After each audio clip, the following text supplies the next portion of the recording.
Partia Demokratike dhe aleat të saj nisin fushatën me një përsi të pakrahasueshme me kundërshtarin ton, padrinon e narkoshtetit dhe bandat e tij. I gjithë vullneti njerëzve të lirë, njerëzve dinjitoz, njerëzve që besojnë në ligjin dhe kushtetutën, njerëzve që besojnë në vlerat, dhe jo në mandatet e marra duke arrestuar liderët politik të opozitës, jo në shndrimin e Shqipërisë në vendin e torturave, jo në plaçkitjet më të mëdha që ka njohur historia të qytetarëve shqiptarë dhe pamëshirësisë ndaj tyre. Pra, para qytetarëve shqiptarë ne shkojmë kokulur dhe ballhapur. Shkojmë kokulur sepse do të kërkojmë mbështetjen e tyre, do të kërkojmë zemrën e tyre, do të kërkojmë mendjen e tyre, por gjithashtu ne paraqesim një projekt që Shqipëria se ka njohur kurrë më parë. Kurrë.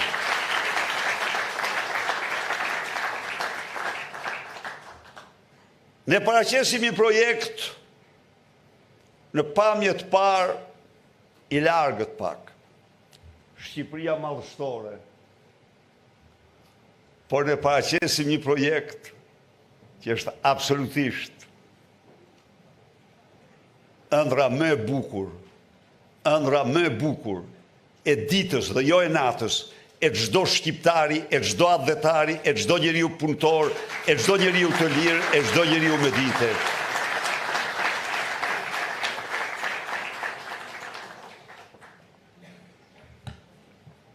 Çfarë paraqet para tjetër?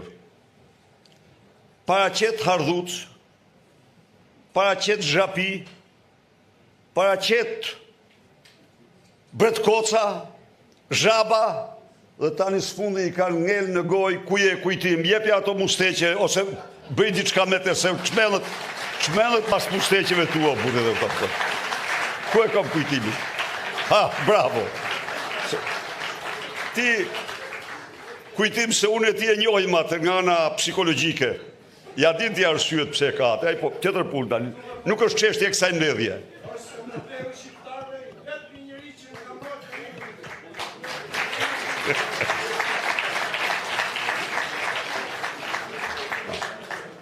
Pra, një njeri që ka qeverisë 12 vite, dhe nuk u thot dot shqiptarëve dot, su tregon dot shqiptarëve një arritje. A mundet kështu? Sepse, nuk u tregon dot sepse dhe ato arritje që numërohen me gishtat e dorës, janë të nxirra nga vjedhjet të tmerrshme. Nuk e përmend dot tunelin e Llogaras, sepse shkruhet 50 milion të vjedhura me një dorë. Nuk flet dot për Unazën, që e mbylli përsëri, sepse 13 kilometrat e fundit i ndau në 14 kontrata. Nuk përmend dot rasat e Gurit që ka shtruar shesht e qyteteve, sepse kanë kushtue, sepse ka vjedhur me to 10 herë çmimin e tyre. Nuk përmend dot suksese, sepse ka mashtruar fjalë për çdo gjë shqiptar.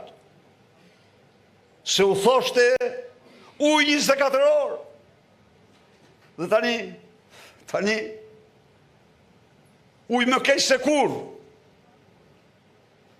Se u thoshte pensionet rrogat. Dhe tani në qoftë se rritet pensioni minimal aq, Shqipëria bie në katastrofë. Nuk përmendot të vëshën që e ushqimeve që do ulte. Pa çka se çmimet kanë shkuar në stratosferë. S'përmendot asgjë, asnjë premtim se që të gjitha janë mashtrime. Por mbi të gjitha, forcat tona politike janë forcat interesit kombëtar.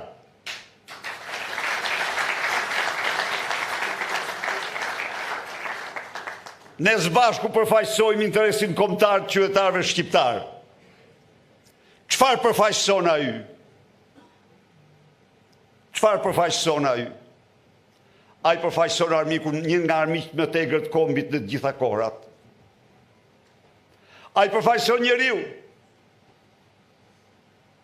Ai përfaqëson njeriu që në 12 vite qeverisje përzuri nga Shqipëria 45% shqiptarve ndaj dhe u etiketuar si pashiqi i Tiranës.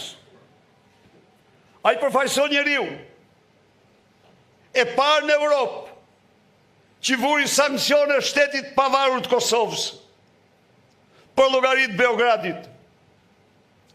Miq, kush ka lexuar histori do të gjejë aty se Enver Hoxha i shkruante Stalinit, i thoshte shoku Stalin, Kosovën e la me Titon, me Jugoslavin, se me e sigurt, thot, me e sigurt me Jugoslavin, dhe mendja na thot se vepruam drejt. Edi Rama, Kosovën e la me Vučićin, Edi Rama ushtruan një argat Vučićit.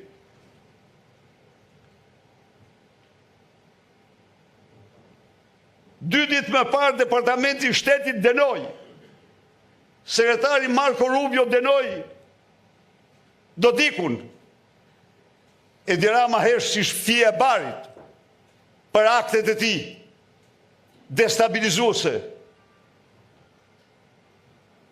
Pra, kemi të bëjmë në këta aspekt shpëtimin e Shqipërisë nga një rrezik madhor antikombëtar që rrallë ka patur në histori siç është Edi Rama.